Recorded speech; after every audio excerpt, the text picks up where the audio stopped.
My name is Sarah Mitchell, and I'm 28 years old. Imagine discovering on your 28th birthday that your entire family threw a surprise party for your sister. The Facebook caption read, "Celebrating the only daughter worth honoring." When I innocently commented, "Nice cake," my mother publicly replied, "At least someone deserves our effort." But here's what they didn't know. I'd been sitting on a document that would change everything. A document that proved my perfect doctor sister had been living a lie worth $50 million. Before I tell you how she went from penthouse to powerless in just 12 days, please take a moment to like and subscribe, but only if you genuinely connect with this story. Where are you watching from? Drop your city and local time below. I love knowing we're connected across the world at this very moment. Now, let me take you back to that birthday morning when everything started. I was scrolling through Facebook with my morning coffee, expecting maybe a text or two. What I found instead would set in motion the most painful yet liberating 2 weeks of my life. The notification popped up at 7:23 a.m. Barbara Mitchell added 47 photos to the album. Surprise party for our star. My thumb hovered over it. Mom never posted photos of me. Ever. In her last 100 posts, I appeared exactly twice, both times cropped halfway out of frame at Emily's medical school graduation. I clicked. The first photo hit like ice water. There was my entire family, Mom, Emily, aunts, uncles, cousins I hadn't seen in years, gathered around a 3-tier cake, the kind with fondant roses and gold leaf, the kind that costs more than my monthly car payment.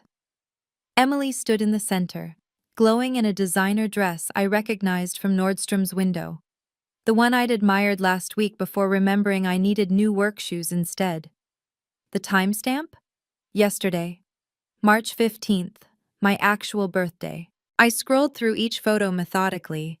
There was Uncle Richard, who hadn't returned my calls in 2 years, Cousin Jennifer, who couldn't make it to my MBA graduation, even Mrs. Chen from next door, who always asked Mom why I couldn't be more like Emily. The comments were already flooding in. She deserves all this and more. Finally, someone worth celebrating. Your real daughter makes you so proud.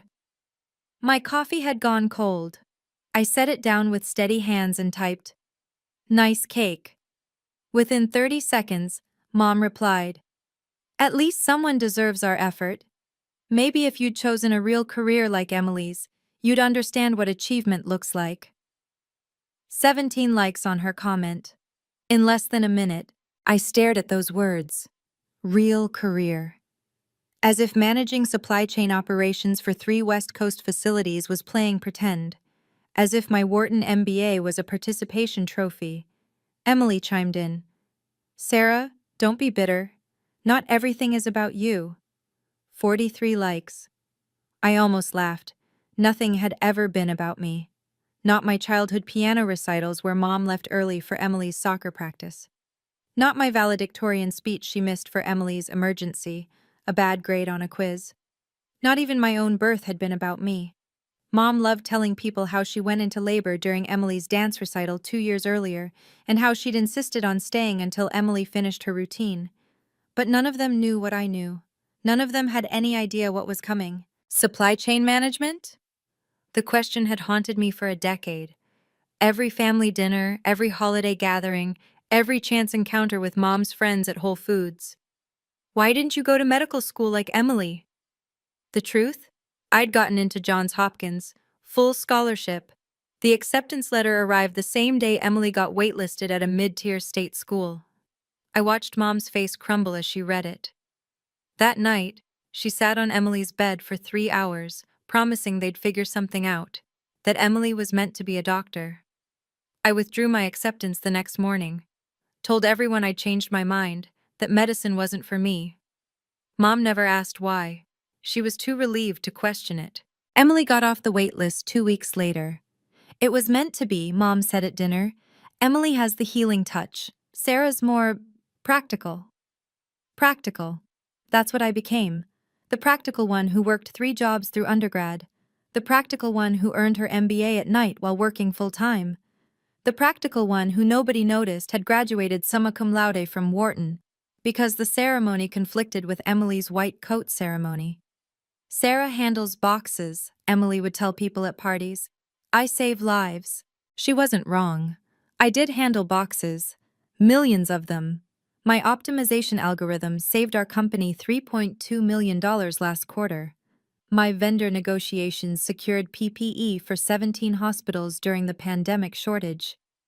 But that wasn't a story worth telling at family dinners. The worst part? I'd made peace with it. Or thought I had. Until I saw that cake. That beautiful, expensive cake on my birthday, for my sister, surrounded by my family who'd forgotten I existed. My phone buzzed, another Facebook notification. Mom had tagged Emily in a new post. So blessed to have a daughter who makes us proud every single day. No, I thought. You're blessed to have two daughters. You just only see one. The Mercedes-Benz C-Class still gleamed in Emily's driveway. Mom and Dad's graduation gift to her, a $45,000 investment in her future. The red bow from 3 years ago had long since disappeared, but I remembered it perfectly. Remembered standing in the rain watching them hand her the keys while I clutched my own graduation announcement, the one they'd forgotten to attend. Doctors need reliable transportation, Dad had said, though Emily wouldn't start residency for another year. My graduation gift? A $50 Amazon card and a text saying, "Congrats." I'd bought my own car, a 2012 Honda Civic with 90,000 miles, using savings from the job I'd worked since sophomore year. Mom had wrinkled her nose when she saw it. Well, it's practical, just like you. There it was again, practical. But the favoritism went deeper than gifts. Emily lived rent-free in a downtown penthouse. I'd co-signed the lease because her credit was wrecked from shopping sprees, Mom encouraged. Doctors need to look successful, Mom always said, slipping Emily another credit card. Meanwhile, I'd been paying my own rent since 18. When I'd asked for help during a rough patch after college, just a 3-month loan while starting my job, Mom had sighed. Sarah, you need to learn independence. Emily has medical school stress. What stress do you have? Counting boxes? The irony? Emily hadn't paid a bill in her life. Not the Mercedes payment, Mom handled it. Not her student loans, Dad's investment. Not even her own phone bill, still on the family plan at 26. And now she was supposedly running Grandpa's company, Mitchell Pharmaceuticals, the company he'd built from nothing.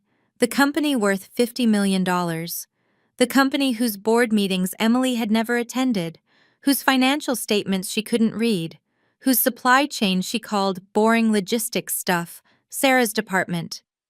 If only they knew what Sarah's department was about to do. 3 years ago, Grandpa Robert's study, the smell of his pipe tobacco still clinging to leather-bound books. Sarah, come here, shut the door. He was dying. We both knew it, though nobody said the word. The cancer had taken 40 pounds off his frame, but his eyes remained sharp. Engineer's eyes. Eyes that saw through bullshit. Your sister was here yesterday, he said. Spent 10 minutes talking about herself, then asked about the will. I said nothing. Emily's visits always had agendas.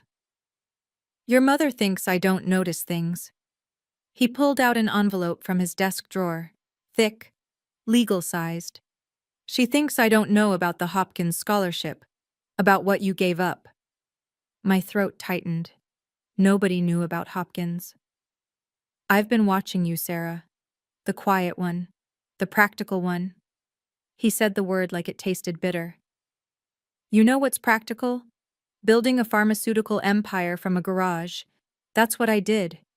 And you have my brain. Emily has your mother's mouth. He pressed the envelope into my hands. Promise me something. Don't open this until you need to. You'll know when.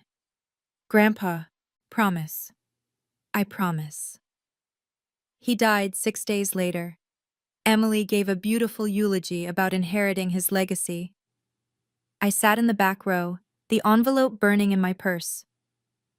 As CEO of Mitchell Pharmaceuticals, I'm proud to announce our new anxiety medication has passed phase 3 trials. Emily's LinkedIn post had 2,147 likes. The comments flooded in. Congratulations, inspiration, your grandfather would be so proud. She'd changed her profile title the day after Grandpa's funeral. CEO at Mitchell Pharmaceuticals. MD candidate, healthcare visionary. CEO of a $50 million company. At 26, without a business degree, without ever attending a board meeting, without even knowing what phase 3 trials actually meant. I knew because I'd asked her once, casually, at dinner. "Oh, it's when the drug is basically ready," she'd said, waving her fork. "The science stuff is handled by the team." Phase 3 trials take 4 years minimum. They involve thousands of patients. They cost millions. But sure, Emily, the science stuff. The real kicker? I'd seen the incorporation documents. Emily's signature as CEO, dated 1 week after Grandpa's death. The only problem? Grandpa had been very specific about succession in the original bylaws. The CEO had to be appointed by the board with unanimous consent after reviewing qualifications. There had been no board meeting. I would know. I was supposed to be notified as a minority shareholder. A tiny detail Mom didn't know about. Grandpa had gifted me 2% of shares on my 18th birthday. For the quiet one, the card had said. But Emily's signature was there, bold and looping, along with Mom's as witness. I pulled up another document on my laptop. A bank statement showing a transfer of $500,000 from Mitchell Pharmaceuticals to EMI Holdings LLC, Emily's personal company, created 3 days after Grandpa's funeral. Embezzlement was such an ugly word, but accurate. My phone rang. Unknown number. "Miss Mitchell? This is James Crawford from Crawford & Associates. I was your grandfather's personal attorney." My pulse quickened. "Mr. Crawford, I believe it's time we discussed your grandfather's actual wishes, the real ones, not the fabrication your sister has been parading around." I looked at the envelope in my desk drawer, still sealed, still waiting. "I'm listening." "Your sister's announcement about the product launch next week? The one with 200 investors? I think that would be the perfect venue for some clarification." The Facebook photos stared at me from my laptop screen, my family celebrating the only daughter worth honoring. "Yes," I said. "I think it would." The text from Emily arrived at midnight. "Need you to re-sign the lease guarantee. Landlord's being a dick about some paperwork." The penthouse. Of course. $8,000 a month for a 2-bedroom overlooking the harbor. When Emily had begged me to co-sign 3 years ago, she'd sworn it was temporary. "Just until my credit improves, 6 months max." That was 36 months ago. I pulled up my banking app. There it was. Every month. The automatic notification that Emily Mitchell's rent had been processed against my guarantee. She'd been late 17 times. Each late payment dinged my credit. Each time I'd covered it to protect my score, and Emily would promise to pay me back. Total owed $23,500. "Can't you just sign it?" Another text. "I'm so stressed with the product launch." The product launch, where she'd play CEO in front of 200 investors who didn't know she'd never read a P&L statement, who didn't know the chief scientist did all the actual work, while Emily took selfies in a lab coat she'd bought on Amazon. I opened my email. 3 messages from the landlord over the past month, all forwarded to spam by Emily's email filter I'd helped her set up. The subject lines grew increasingly urgent. Concerns about lease renewal. Urgent. Verification needed. Final notice. Guarantor confirmation required. The last one spelled it out clearly. Without renewed guarantee documentation by March 30th, the lease would terminate. 10 days from now. Emily had no idea. She'd been too busy posting inspirational quotes about female CEOs breaking barriers to check her spam folder. Another memory surfaced. Last month, Mom calling me selfish for not lending Emily money for a Cancun trip. "She works so hard as CEO. You sit at a desk, The least you could do is help your sister relax. I'd said no. Mom didn't speak to me for 2 weeks. But the lease, that was different. My name was legally bound to it, my credit on the line, my financial future tied to Emily's shopping addiction and Mom's enabling. Mr. Crawford's words echoed, the perfect venue for clarification. I texted Emily back. I'll handle it. OMG, thank you, you're the best, even if Mom thinks you're jealous of me. I set my phone down, opened the drawer, touched the envelope. Not yet, but soon, very soon. Have you ever been the invisible child in your own family? I know exactly how that feels, watching everyone celebrate someone else on your birthday while you're erased from the narrative. But sometimes, our silence isn't weakness, it's strategy. If this story is resonating with you, please hit that like button and share it with someone who needs to hear that their time is coming. Drop a comment with the word justice if you want to know what happened when the truth finally came out. Now let me tell you about the moment I decided enough was enough. The Facebook comments kept coming. I watched them pile up under Mom's post, each one a small knife. I typed, "Happy birthday to me, I guess." Emily responded in seconds. OMG, Sarah, not everything is about you. Mom, Sarah, please don't make a scene. This was Emily's day. My day, my birthday, Emily's day. I typed back, it was literally my birthday yesterday. Mom, we forgot. We were busy planning something special for someone who deserved it. Deserved it. There it was. Public, permanent, screenshot worthy. Aunt Linda chimed in.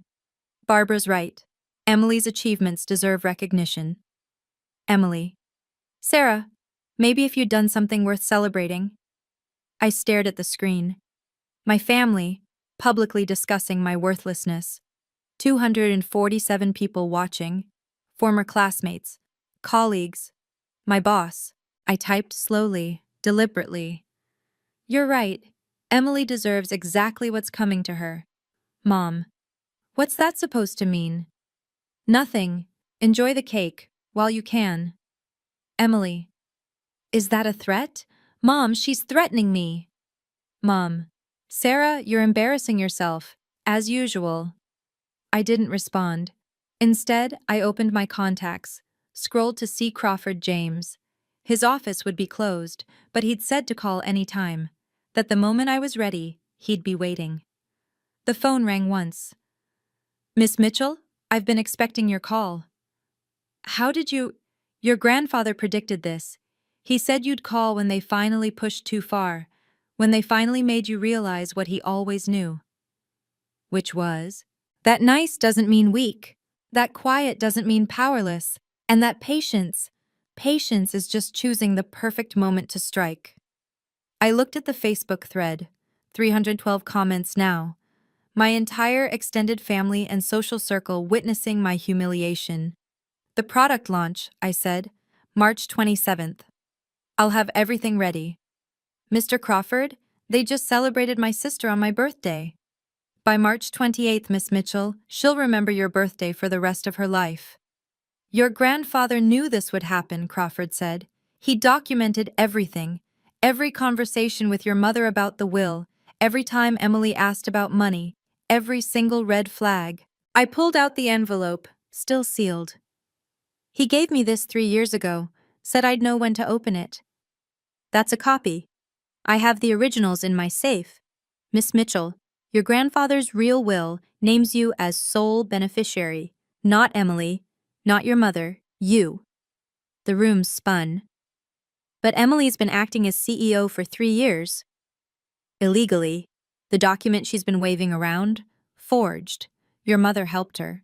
We have the security footage from the office building showing them entering my firm after hours. They used a master key your mother stole from your grandfather's desk. You've known for 3 years? Your grandfather's instructions were specific. Wait until you were ready, until you understood that being family doesn't mean accepting abuse, that love doesn't require you to light yourself on fire to keep others warm. I thought about the Hopkins scholarship, the Mercedes I'd never have, the birthday cake I'd never get. What do you need from me? Just show up to the product launch, sit in the audience. When Emily starts talking about her inheritance, about carrying on your grandfather's legacy, I'll handle the rest. And the lease? Crawford chuckled. I'd hold off on renewing that guarantee, Miss Mitchell. I hung up, opened my laptop, typed a single email to Emily's landlord. Please process all future correspondence regarding the lease directly with the tenant. I will not be renewing my guarantee and send. March 27th, the Ritz-Carlton, 200 investors about to witness history. Crawford had been meticulous. Wear something professional but understated. You want to look like what you are, the real CEO, not trying to prove anything. I chose my navy suit. The one from Nordstrom Rack, not Nordstrom. The one that fit perfectly because I'd had it tailored with my own money. Where will you be? I asked. I'll enter at exactly 11:47 a.m. Emily's presentation starts at 11:30. She'll be deep into her speech about inheriting grandfather's vision when I arrive. With the documents? With everything. The real will, the security footage, the forensic handwriting analysis that proves the forgery, the bank records showing the embezzlement. I thought about Emily's LinkedIn posts, her Instagram stories from the company offices, the interviews she'd given about being a young female CEO breaking barriers. She's going to be destroyed, I said. She destroyed herself the moment she forged those documents. You're just revealing the truth. And Mom? Accessory to fraud. The DA's office is already interested. I felt nothing. No satisfaction, no guilt, just clarity. Mr. Crawford, why did grandfather wait? Why not just make it clear in the will? He did make it clear, but he knew your mother would try something, so he set a trap. Let them commit the crime, document everything, then let you decide when to spring it. 12 days, I said. In 12 days, everything changes. No, Miss Mitchell, everything changes the moment you walk into that ballroom. Everything else is just paperwork. The memory hit me as I held the envelope. Grandpa's hands, still steady despite the cancer, guiding mine to his desk drawer that day. Sarah, there's something else. He'd pulled out a second document. This is a copy of my real will, the one filed with Crawford. Your mother doesn't know this version exists. Why are you telling me this? Because she's been pressuring me to change it. Wants everything to go to Emily. Says you're too simple to handle the responsibility. Simple. Another variation of practical. But here's what your mother doesn't understand, he continued.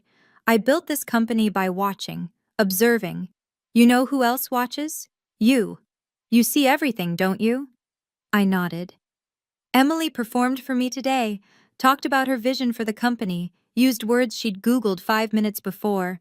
But you've never asked me for anything, never performed, never pretended to care about the money. He'd opened another drawer. Inside were files. Years of them. Your supply chain optimization thesis from Wharton. I read it. Implemented 2 of your strategies at Mitchell. Saved us $1.8 million last year alone. My breath caught. How did you? I've been watching Sarah. The quiet one. The practical one. The one who gave up Hopkins so Emily wouldn't feel inferior. You knew? I know everything, including what your mother and sister are planning. They think I'm too sick to notice them sneaking into my office, photographing documents, practicing my signature. He'd smiled then. A wolf smile. So I'm going to let them do it. Let them forge whatever they want after I'm gone. Let them think they've won. And then, when you're ready, Crawford will reveal everything. Grandpa, I don't want... You don't want revenge. I know. This isn't revenge, Sarah. It's justice. There's a difference. Now, 3 years later, I finally understood what he meant. Revenge would be destroying them because they hurt me. Justice was simply revealing the truth they'd worked so hard to hide. Crawford's office smelled like old leather and justice. He spread the documents across his mahogany desk, like a dealer showing his cards. This is my favorite part, he said, pointing to a clause in the trust fund documentation. Article 7, Section 3. Your grandfather called it the integrity clause. I read it twice, then a third time. Any beneficiary found guilty of fraud, forgery, or fiduciary misconduct forfeits all claims to the estate, with assets transferring immediately to the contingent beneficiary. That's you. You're the contingent beneficiary. Your grandfather structured it perfectly. Even if Emily had been the legitimate heir, the moment she committed fraud, she lost everything. She doesn't know this exists? Nobody does. It's filed separately from the will, in a trust your grandfather established in Delaware. Completely legal, completely binding, and completely invisible until activated. I picked up another document. Bank statements. Mitchell Pharmaceuticals accounts over the past 3 years. Dozens of transfers to EMI Holdings LLC, Emily's company. She's stolen over $2 million, Crawford said. Small amounts at first, testing the waters, then bigger. The Cancun trip your mother mentioned? Paid for by the company. The Mercedes payments? Company funds. That penthouse? She tried to list it as a corporate apartment. But the board? What board? Emily dissolved it 6 months after your grandfather died. Said it was streamlining operations. Really, she just didn't want oversight. Crawford pulled out his phone, showed me an email thread. The FBI's Financial Crimes Division has been building a case. They were waiting for my signal. Which is? The moment Emily claims publicly to be the legitimate CEO, at the product launch, in front of 200 witnesses on livestream. I thought about Emily's Instagram story this morning. Big announcement coming at the launch. Hatched CEO life, #legacy. She's walking into a trap, I said. No, Crawford corrected. She built the trap, decorated it, invited everyone to watch. All we're doing is letting her step in it. The Ritz-Carlton ballroom glittered with pharmaceutical money. I counted 17 reporters, 3 news cameras, and at least 200 investors sipping champagne that cost more than my monthly groceries. Emily stood at the registration table in a $3,000 dress, greeting guests like royalty. Mom flanked her, wearing diamonds I recognized. Grandma's diamonds, supposedly left to both granddaughters, but somehow only ever worn by one bloodline. Sarah? Emily's voice dripped surprise and disdain. What are you doing here? I work in supply chain. Thought I should understand our product pipeline. Our? She laughed. That tinkling, practiced laugh she'd perfected at Cotillion. This is a C-suite event. You're not even management. Mom stepped forward. Sarah, don't embarrass us. Not today. Wouldn't dream of it. Emily leaned in close. I know you're bitter about the birthday thing, but this is my moment. I'm announcing the new anxiety medication and our IPO plans.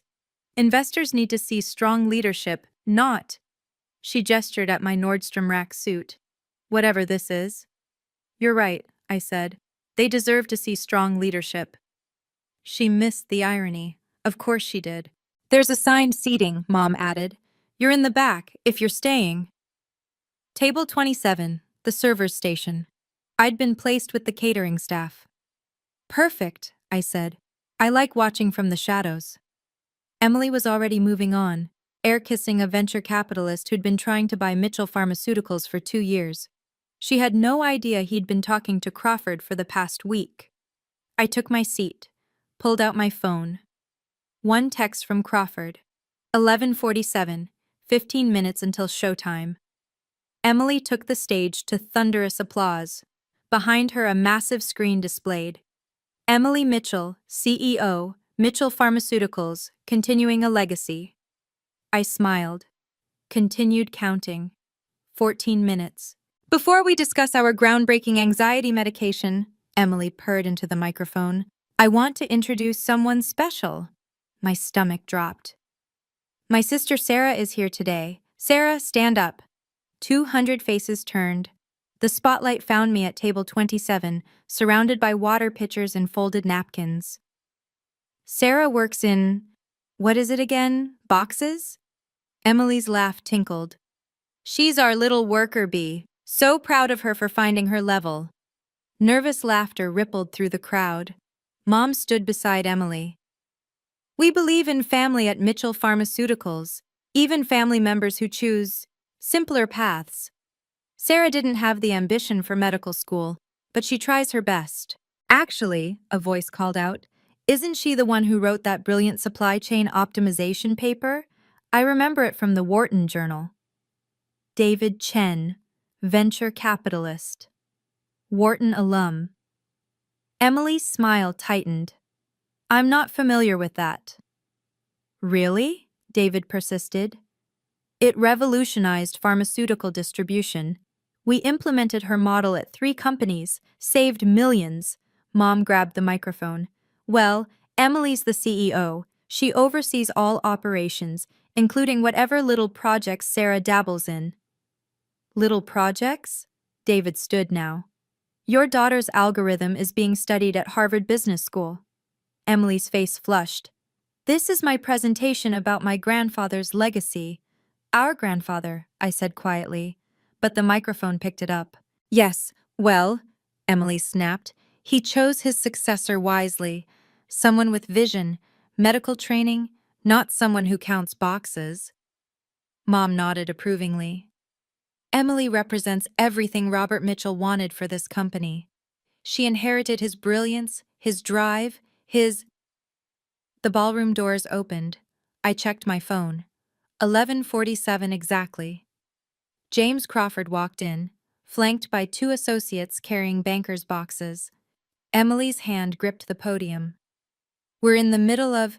I apologize for the interruption, Crawford said, his voice carrying to every corner. But there's been a development regarding the leadership of Mitchell Pharmaceuticals. Emily's knuckles went white against the podium. Security. That won't be necessary, Crawford said, approaching the stage with measured steps. I'm James Crawford, personal attorney to Robert Mitchell. I have documents that require immediate attention. Mom rushed to the microphone. This is highly inappropriate. Emily is the rightful CEO. Is she? Crawford's voice cut through the room like a scalpel.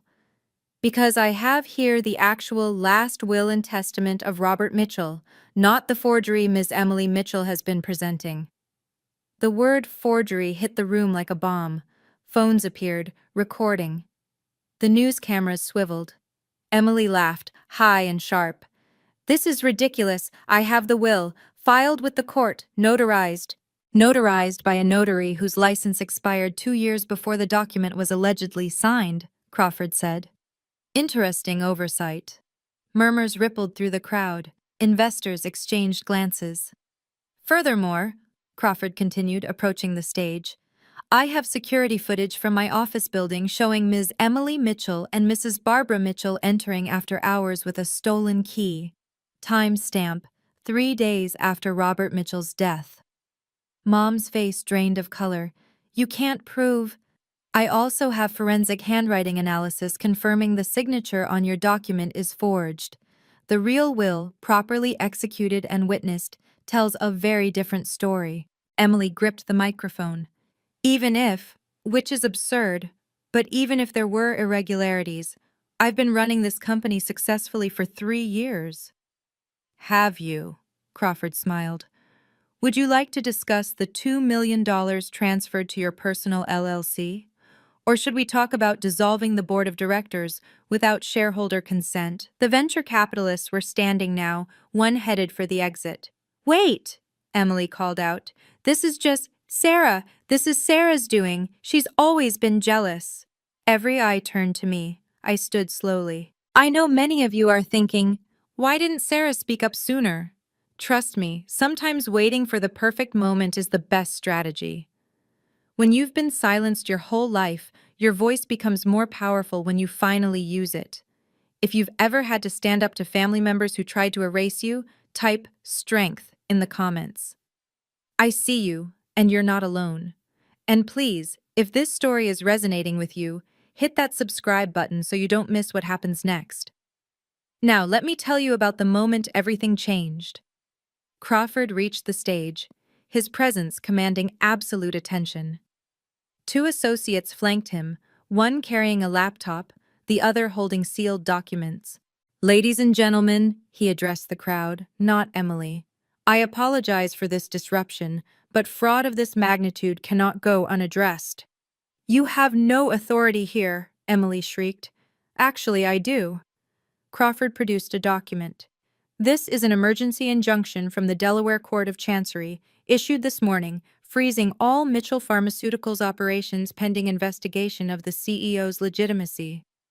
Gasps echoed through the ballroom. 2 investors were already on their phones with legal teams. "Additionally," Crawford continued, "I represent the true heir to Robert Mitchell's estate." Mom laughed bitterly. "Emily is his granddaughter."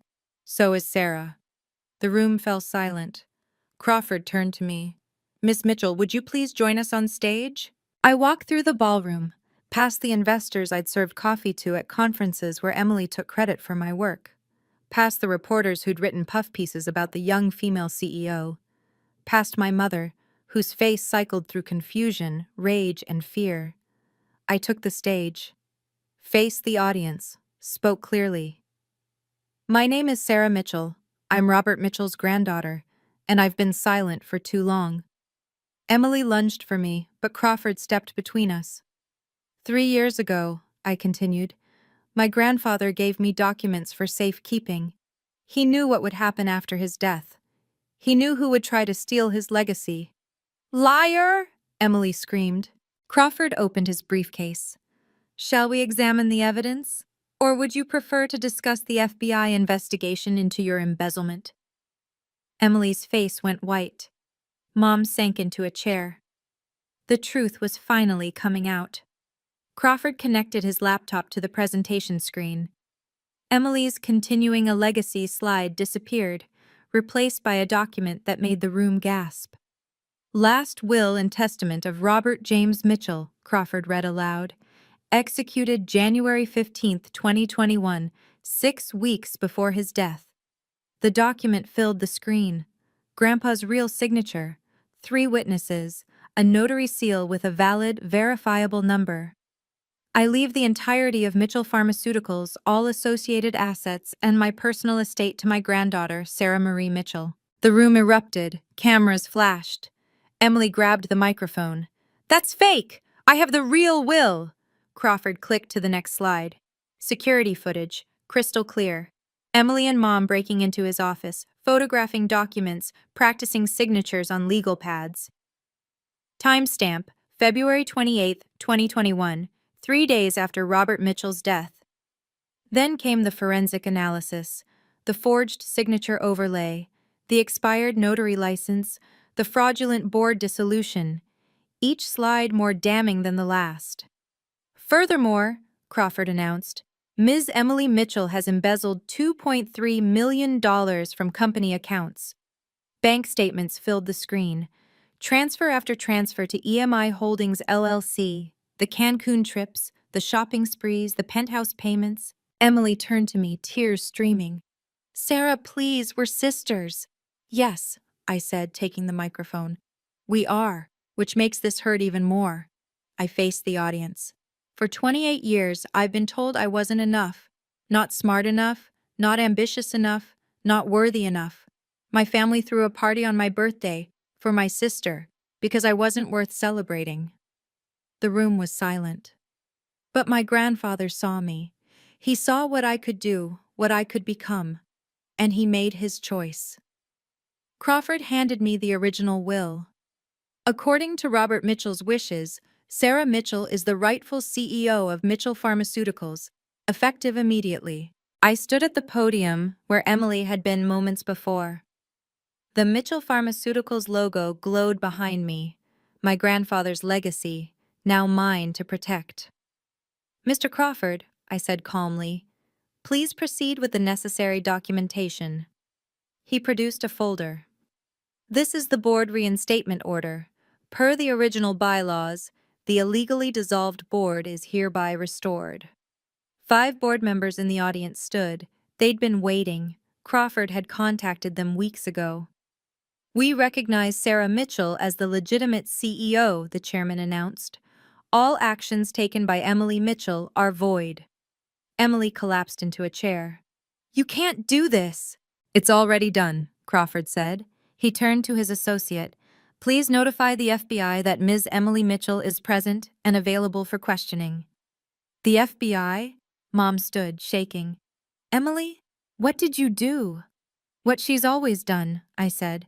Took what wasn't hers. Except this time, it's federal wire fraud. The venture capitalist, David Chen, approached the stage. Ms. Mitchell, Sarah, I've reviewed your supply chain optimization model. Would you consider a partnership? My firm has been trying to acquire Mitchell Pharmaceuticals, but perhaps investment would be better. We can discuss that, I said, after we've cleaned house. Security arrived, not for Crawford, but for Emily. 2 FBI agents followed them in. Emily Mitchell? One said. We need to ask you about some financial transactions. She looked at me desperately. Sarah, please, tell them it's a mistake. I can't lie to federal agents, I said. That would be illegal. Mom rushed to Emily. Don't say anything. We'll get lawyers. With what money? I asked. The funds you helped her steal? Those accounts are frozen. The truth was sinking in. The golden child was tarnished. The forgotten daughter held all the cards. And we were just getting started. I pulled out my phone, connected it to Crawford's laptop. The lease guarantee appeared on screen. Before we adjourn, I announced, there's one more matter. Emily's penthouse lease. $8,000 a month, my name as guarantor. As of today, I'm withdrawing my financial guarantee for Emily Mitchell's residence, effective immediately. You can't. Emily broke free from the agents. I'll be evicted. You should have thought of that before stealing $2 million. Crawford produced another document. This is particularly interesting. Ms. Emily listed the penthouse as a corporate apartment on tax filings. That's tax fraud. The FBI agent took notes. We'll add that to the charges. I signed the withdrawal letter. Crawford notarized it. His associate photographed it and emailed it directly to the property management company. Done, I said. My phone buzzed. The landlord had already received it. His response was immediate. Tenant has 72 hours to vacate or provide alternate guarantee. Emily's phone rang. She answered on speaker by accident. Ms. Mitchell, this is Peninsula Properties. We've received notice that your guarantor has withdrawn. You have 72 hours to... She hung up, turned to Mom. Do something. Mom looked at me. Sarah, she's your sister. Yes, I said. And for 28 years, that meant I had to sacrifice everything for her. My dreams, my celebrations, my self-worth. That ends today. The board chairman approached. Ms. Mitchell, we'll need to schedule an emergency meeting. The IPO roadshow starts next week. Cancel it, I said. We're restructuring, starting with a full audit. That could take months. Then it takes months. We do this right, or we don't do it at all. David Chen smiled. That's exactly what your grandfather would have said. Emily was being escorted out now, Mom trailing behind, begging the agents to wait, to let her call someone, anyone. The ballroom was buzzing, reporters shouting questions, investors recalculating, the pharmaceutical world shifting on its axis. I stood at the podium, my grandfather's company, my company, spread before me. Ladies and gentlemen, I said, Mitchell Pharmaceuticals is under new management. We'll be in touch. The boardroom felt different with the right person in the CEO chair. I sat where Grandpa once sat, reviewing the real numbers for the first time. The damage is worse than we thought, the CFO said. Emily approved bonuses for herself totaling $3 million, all illegal. Claw them back, I said. Every penny. That could take years of litigation. Then it takes years. I turned to the chief scientist. Tell me about this anxiety medication. He shifted uncomfortably. It's not ready. Emily rushed the announcement. We're at least 18 months from phase 3 trials. Then we wait 18 months. But she promised investors. She lied to investors. I won't. David Chen, now officially an advisor, leaned forward. Your honesty will cost short-term stock value. And build long-term trust, I countered. My grandfather spent 40 years building this company's reputation. I won't let 3 years of fraud destroy it. My phone buzzed. Emily, from a number I didn't recognize. The FBI took my phone. I'm at Monica's. Sarah, please, I need help. I deleted it. Crawford entered. The forensic accountants found more. Emily set up 12 shell companies. The total theft exceeds 5 million. Prison time? I asked. 5 to 10 years, minimum. The board members exchanged glances. This was their first real meeting in 3 years. We owe you an apology, the chairman said. We should have fought the dissolution. She threatened you with lawsuits, I said. I read the emails. You were protecting your families. Your grandfather would be proud, he said. You have his strategic mind. And his patience, Crawford added. He always said the best revenge is a life well lived. This isn't revenge, I corrected. It's justice. My assistant knocked. Ms. Mitchell, there's a delivery. A cake, 3 tiers, fondant roses, gold leaf. Exactly like the one from my stolen birthday. The card read, Happy belated birthday, from your real family, the board. For the first time in 3 days, I smiled. Thank you, I said. But next year, chocolate. I never liked vanilla. They laughed, real laughter. Not the nervous kind Emily commanded. This was what leadership felt like. The video went viral within hours. Fake CEO, sister exposed at launch event. 3 million views. The comments section was brutal. The entitlement is insane. Imagine stealing from your own grandfather's company. That poor sister, 28 years of this. Emily's Instagram, once 50K followers, strong, hemorrhaged subscribers. Her CEO life highlights became evidence. Every luxury purchase, every vacation, every champagne toast, paid for with stolen money. The medical community reacted swiftly. The residency program director called me personally. We're reviewing her position, he said. Moral turpitude clauses exist for a reason. That's between you and her, I said. I'm focused on fixing my company.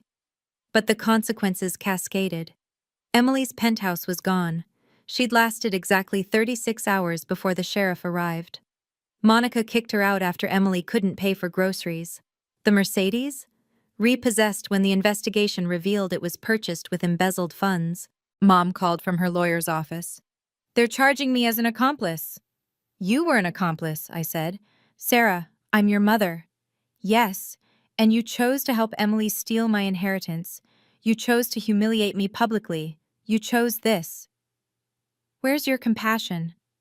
Where was yours on my birthday? She hung up. The dominoes kept falling. Emily's medical school loans came due. The company had been paying them illegally. Her credit cards, all guaranteed by the company, were canceled. The IRS launched an audit. Local news picked up the story. Pharmaceutical heiress falls from grace. They used her LinkedIn photo, the one where she posed in Grandpa's office, feet on his desk, caption, built for this. The medical board received 17 complaints about her ethics. Former nurses came forward about her taking credit for their work. By week's end, Emily Mitchell went from CEO, doctor, heiress, to unemployed, under investigation, and living in her car. Mom's arrest made the evening news. Local woman charged in $5 million pharmaceutical fraud. The footage showed her in handcuffs, designer purse falling to the ground. The prosecutor called me. She's claiming you manipulated your grandfather. Check his medical records, I said. Full mental capacity until the end. 3 separate neurological evaluations. She also says you promised to take care of your sister. I did take care of her. For 28 years, I'm done. Mom's bail was set at $500,000. She called from jail. Sarah, please, I need bail money. Ask Emily. She has nothing. You took everything. I took nothing. I received what was legally mine. What you tried to steal. I'm your mother. You were supposed to be Mothers don't forget their daughter's birthday. Mothers don't publicly humiliate their children. Mothers don't help one child steal from another. I was protecting Emily. She needed it more. There it was, the truth. Why? I asked. Why did she need it more? Silence. Then, quietly. She was planned. You weren't. 28 years of feeling less than, explained in 2 words. Thank you, I said, for finally being honest. Sarah, I hung up. Crawford texted. Your mother's lawyer called. She wants a plea deal. Whatever the prosecutor thinks is fair, I replied. Mom pled guilty 2 weeks later. 3 years probation, $50,000 in fines, 200 hours of community service. The judge called her betrayal of family trust particularly heinous. The courtroom sketch artist captured her perfectly, small, diminished, alone. The medical community's response was swift and merciless. The residency program's decision came through official channels. Emily Mitchell has been terminated effective immediately for violations of professional ethics standards. Her former colleagues distanced themselves overnight. The group chat she'd created, Future Medical Leaders, removed her. Her research supervisor retracted his recommendation letters. The Medical School Alumni Association revoked her membership. Dr. Harrison, the program director, called me personally. I wanted you to know, we've had concerns about Emily's ethics for months. Nurses complained about her taking credit. This situation simply confirmed what we suspected. Karma works in mysterious ways, I said, echoing what I'd heard at the launch. Social media became her judge and jury. Someone created a meme. Emily's LinkedIn built for this photo next to her mugshot. It went viral. Hashtag built for prison trended for 3 days. Her former friends posted their own stories. She borrowed $5,000 for emergencies and went to Cabo. She diagnosed my anxiety wrong and laughed about it later. She cheated through med school. We all knew. The pharmaceutical world blacklisted her. Every company in the industry received the news. No one would touch her. A reporter interviewed former Mitchell Pharmaceuticals employees. Their stories were damning. She'd schedule meetings just to cancel them, to show power. She fired a janitor for using the executive elevator. She took credit for everything, blamed others for any failure. The collective sigh of relief was audible. The Empress had no clothes, and everyone finally felt free to say it. Justice, served cold and professionally. 6 months later, Mitchell Pharmaceuticals was thriving. Stock up 30%, employee satisfaction at an all-time high. The real anxiety medication entered Phase 2 trials, properly, ethically, successfully. Emily wrote from federal prison. She'd been sentenced to 7 years, eligible for parole in 4. Sarah, I know you hate me, but I'm still your sister. Can you put money in my commissary? Just $50? I wrote back once. Emily, I don't hate you. Hate requires energy I won't waste on you. You're experiencing consequences, not cruelty. Every hardship you face, you created. I wish you healing and growth, but I won't enable you anymore. This is goodbye. Mom, serving house arrest after her plea deal, sent messages through relatives. She's sorry. She's in therapy. She wants to reconcile. I responded with a family-wide email. I appreciate everyone's concern. However, reconciliation requires acknowledgement of harm, genuine remorse, and changed behavior. I've seen none of these. I'm building a life of peace and purpose. Anyone who respects that is welcome in it. Anyone who doesn't isn't. This boundary is non-negotiable. The flying monkeys stopped flying. At the company, I implemented what I called Grandpa's rules. Merit over nepotism. Transparency over secrets. Earned respect over demanded loyalty. Employees who'd suffered under Emily's reign flourished. The janitor she'd humiliated? I promoted him to facilities manager.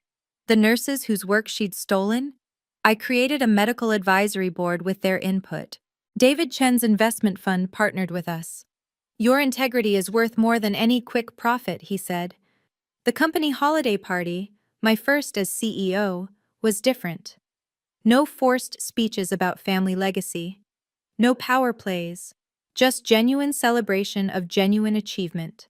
Someone had hung Grandpa's portrait in the lobby. Beneath it, a new plaque. Success is built on truth, sustained by integrity, and measured by the good we do. Robert Mitchell.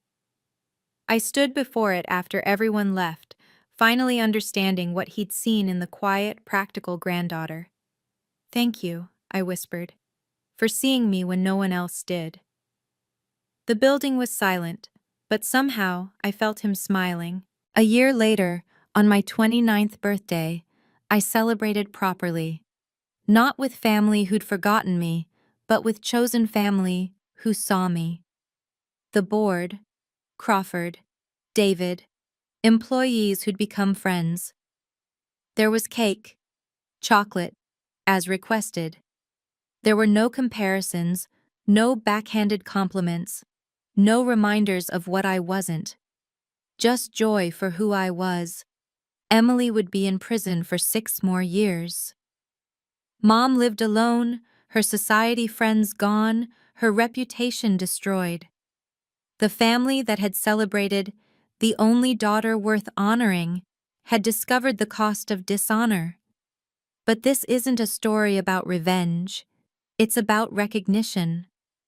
Sometimes, the greatest justice isn't destroying those who hurt you. It's building something beautiful from the ashes they left behind. My grandfather knew I wouldn't seek vengeance. He knew I'd seek truth. There's a difference between being cruel and being clear, between revenge and consequences, between destroying someone and refusing to save them from themselves. Every birthday now, I remember that Facebook post. The only one who deserves celebrating. They were right in a way, just wrong about which daughter. Sometimes silence isn't weakness. Sometimes it's strategy. Sometimes the best response to "you're not worth it" is proving quietly and completely that you always were. If you've made it this far, you understand that family isn't always blood. It's the people who see your worth when others don't. What boundaries do you need to set with toxic family members? Comment "forgive" if you believe in second chances, or boundaries if you think some bridges should stay burned. If this story resonated with you, please share it with someone who needs to hear that their time is coming. Subscribe for more stories about justice, dignity, and finding your power in the most unexpected moments. Remember, you don't need their validation. You never did. Thank you for listening to my story.